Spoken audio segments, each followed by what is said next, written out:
Hey guys, Supersonic123 aka John here. Welcome to episode number 24 of the Milan Career Mode. For the first game in today's episode, we take on Atalanta away from home in the Derby Lombardo in the Serie A. Looking to continue again our good run of form recently. Decent run of form, I would say. Still the best defensive team in the league, as you see there a minute ago. So we go away to face the Atalanta here. Obviously, we'll be expecting a victory. So, first chance of this game, Malik finds Paul George and Tep here, loses out there to Conco, but the ball is hacked away. Cartabia then finds Belotti. Belotti on the volley finds the top corner of the net to make it Atalanta 0, Milan 1 inside 10 minutes as the Italian striker Andrea Belotti gives Milan the lead away from home.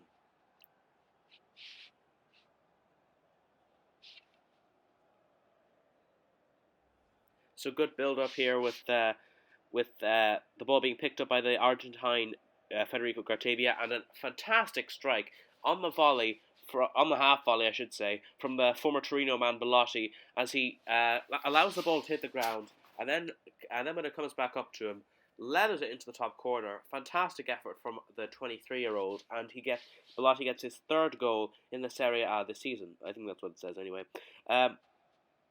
Following that, then Paul George and Tep will come forward again, cut inside into his right foot, power through the Milan team, find Andrea Belotti, and Andrea Belotti would slot the ball into the back of the net to make it Atalanta 0, Milan 2, as we have scored twice in a couple of minutes to give us a 2-0 lead inside 15 minutes away from home in this Derby Lombardo. And excellent vision here from Paul George and Tep as he, with the threaded through ball towards Belotti, first time shot from Belotti, powers into the bottom corner past the Atalanta goalkeeper Sportiello as the Rossoneri double our lead here through, like I said, former Torino striker Andrea Belotti. And he therefore gets his fourth goal of the Serie A season. Following that, then we'd come forward again with Andrea Belotti cutting inside the defender here. He finds Malik, who spreads it out wide to Malik, and Tep, who shot and save, but on the rebound, Federico Cartabia makes it 3-0 to Milan, as inside the first half, we go 3-0 up away from home, and it's just too easy for us. This was just such a simple goal in the end, as Malik spreads it out wide to Tep, with the shot on the left foot, saved by Sportiello. Cartabia is on hand to make it 3-0 though, as the Argentine attacking midfielder gives us a 3-0 lead, still inside the first half.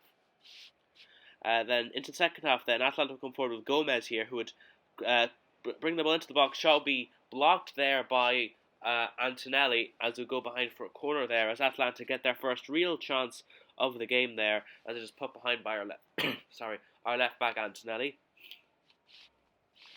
Atalanta would have another chance here with Gomez getting the ball into the box. It would be headed towards goal, but Gianluigi Donnarumma with the save to put it behind for a corner there to Atalanta. As you see the ball swing in there, glancing header from the Atalanta striker, saved by our young keeper Donnarumma, as it would finish Atalanta 0, Milan 3 in the end. So delighted obviously with that result. We just need to keep up our good early season form, and we'll be right up in the title race like we were last season. Obviously, with us winning the league last season, I want to go for 2 in a row, and I think we have a great chance of doing that given our early season start to the campaign. So then for the second game, which is it, so we take on Club Brugge in the San Siro in the Champions League here as we take on the Belgian side in our Champions League group. An important game as well this was. I didn't go for it live, but given that Porto have lost all their games so far and we're more or less on the same level as Club Brugge, we could more or less guarantee qualification to the last 16 with a win here over the Belgian side. So this was how the table was looking. Us 1 point ahead of Club Brugge. A win would put us 4 points ahead of them with 2 games remaining. So that would effectively mean we barring an absolute capitulation, will be qualifying for the last 16 of the Champions League. So I did rotate the team a little bit for this game, as you saw just a minute ago, and this is the lineup the Club Brugge put out. So into the start of the game here, we will get a corner here to be swung in by Niang in towards the centre. It's headed down, but the referee points to the spot for a penalty for a handball against the Club Brugge defender. There's number 24. As you see here on the replay, ball swung in by Niang. The Club Brugge defender has his arm up, definite penalty. Malik scores. He finesses the ball into the bottom corner of the net to make it Milan 1, Club Brugge 0, and the €35 million man has given Milan the lead inside 10 minutes, as again we take an early lead as we did in the last game against Atalanta, as the keeper rooted to the spot, can't do anything about that shot from the former Napoli man Malik, as he again starts his continues his fantastic start to his Milan career here with that penalty to make it 1-0 to the Rossoneri. Following that, then we would have another chance here. Malik finding Carteva. He would slide in Belotti. Belotti would shoot. Belotti would score to make it Milan 2, Club Brugge 0. Inside 20 minutes. Again, we go 2-0 up, fast out of the breaks. Out of the blocks, nice and early once again here. As again, we do unlock the Club Brugge defence there. And a fantastic finish from Andrea Belotti there, the former Torino man, who really has been in excellent form recently. So in the last tips we're getting a brace in one of the games, because I just remember that the episode was titled Brace for Belotti. No, that was 2 episodes ago actually. And as you see there, Club Brugge putting the ball behind there with that inaccurate shots. And it would be Milan 2, Club Brugge 0 at half time. In the second half then, Club Brugge will try and get a goal back here late on in the game. The ball swung up towards their man. Van Rijn with the shot, saved by Donnarumma though, as he keeps us 2-0 in front with inside the last 10 minutes here, as the number 2 for Club Brugge fails to pull back a goal for the Belgian side, as our young goalkeeper Gianluigi Donnarumma, reliable even from that snapshot from the Club Brugge man. Into injury time then, Bonaventura would slide in Carlos Bacca off the bench. He would turn side to his left foot, shoot, be saved by the Club Brugge goalkeeper though, as our top scorer from last season couldn't find the net there. And actually, Arkadiusz Milik comes to us before this third game against Hellas Verona, saying he does not want to play as he is lacking energy. He's played in the last 2 games, so possibly even more than that, if my memory serves me correctly. So yeah, we do give him a break in this game. As you see here, we play Carlos Bacca instead, and we do give Malik the rest that I think he deserves, given the service he's provided, and don't want him to be too fatigued ahead of some important games coming up, as you will see.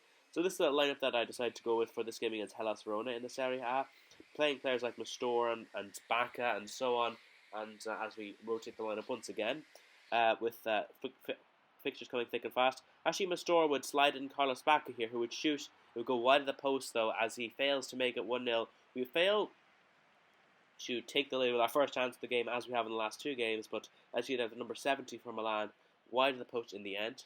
Following that, then, Lorenzo Pellegrini would pick up the ball here, go past the defender, drill it back into the box, where it will be finessed into the back of the net by Hashim Mastor, as he gets his first goal for the club, following his loan spells at Malaga and at Peg Swallow as well last season, as the Moroccan attacking midfielder gets his first goal under our management at Milan, as he calmly slots the ball past the Hellas Verona keeper into the back of the net, and he didn't really show off his 5-star skills there, but the number 98 definitely showed off his ability in finishing, as our young prospect makes it 1-0 to Milan with his first goal this season inside 20 minutes. And it would be Milan 1, Hellas Verona at half time. Into the second half then, Hellas Verona will come forward here, with the ball eventually finding its way to that man there, but his shot would be low down, saved by Gianluigi Donnarumma. Following that then, Bacca would slide in Arkadiusz Milik, Belotti, as he is fouled and taken down by the Hellas Verona man, as the Hellas Verona man gives away a penalty, and we have the chance to make it 2-0 from the penalty spot, and surely, even this early in the game, wrap up the 3 points in the end, as the number 17 brings down the former Torino man Belotti. It would be taken by the former Torino man Belotti against the Hellas Verona keeper, and Belotti would slot the ball into the back of the net, sends the keeper the wrong way to make it Milan 2, Hellas Verona 0, as we, even this early in the game with 25 minutes still to play, surely see the 3 points in the end, with Hellas Verona little to no attacking quality in this game so far, so I really couldn't see them going back from a 2-goal deficit at this stage, as the 23-year-old Belotti powers the ball into the back of the net excellently past the keeper. I can't fault him for that one, definitely not, as he makes it 2-0. Following that then, Pellegrini would shoot here, he would hit the post however, come back out, Belotti would pick up the loose ball, find Pellegrini again, who would find Paul George in tap, as he would finesse the ball to the bottom corner to make it Milan 3, Hellas Verona 0, as you put the icing on the cake with 20 minutes to go, as the Frenchman in tap makes it 3-0 to the Rossoneri, here in the San Siro, as we absolutely, for definite this time, seal the 3 points for Milan, as it's a good finish from Intep with the weaker left foot as well. The finesse shot past the number 32 Ingo for Hellas Verona, as he slots it into the bottom corner. Excellent finish from Intep, He has been a quality winger for us, a quality acquisition for literally nothing. We got him for free. It's his first goal in the league, but definitely been a worthwhile signing, I believe. Anyway, and then we'd have another chance here with David Pino off the bench, sliding in Belotti, who would finesse the ball into the back of the net to make it Milan 4 for 1-0. As we once again put more icing and another cherry on top of this, on top of this cake, and as you see there, I keep messing. Pino slides in Belotti, and he gets his second of the game, if I remember correctly, and which would be his. What would it? Would that be his? I believe it would be his fifth of the episode in 3 games. So he's definitely on fire right now. As just finished Milan 4, Hellas 4-0, and Arkadiusz Milik thanks us for resting him in that game. So no problem, Arkadiusz. You were a bit tired. We didn't want to risk you getting injured or something. As you see some player training here for the 3 young men who are currently training as we enter the month of December. And we got our youth squad monthly report here from I see how our youth squad are getting on. These are the current players in our youth squad. As for good prospects, there's a couple. There is Luca Esposito, who looks like a fantastic player. 17 years old, only 56 overall, I believe that says. So we won't be signing him to the first team yet with his low overall, but with 87 to 93 potential, definitely looks like a tasty option. As we also get our updates from our scouts on their missions in Croatia and Italy, as we did sign that first guy there. I don't think we signed anybody else. And then from our scout in Italy, we do sign this guy. We do not sign Alessandro Guini, definitely not. I'm not sure who we signed from this group. Do we sign Luca Costa? We do. And Fabio Mancini, we also signed him. So in the next episode, guys, we take on Inter Milan and Manchester United in a fully live episode, as this is how the table are looking in both the league and the Champions League, as you'll see in a minute. So that brings us to a close, episode 24 of the Milan Career Mode, guys. Make sure to like, comment, subscribe, and stay tuned for the next episode of the Milan Career Mode, which, as I said, will be fully live as well with those 2 games, which will be coming to you guys very soon.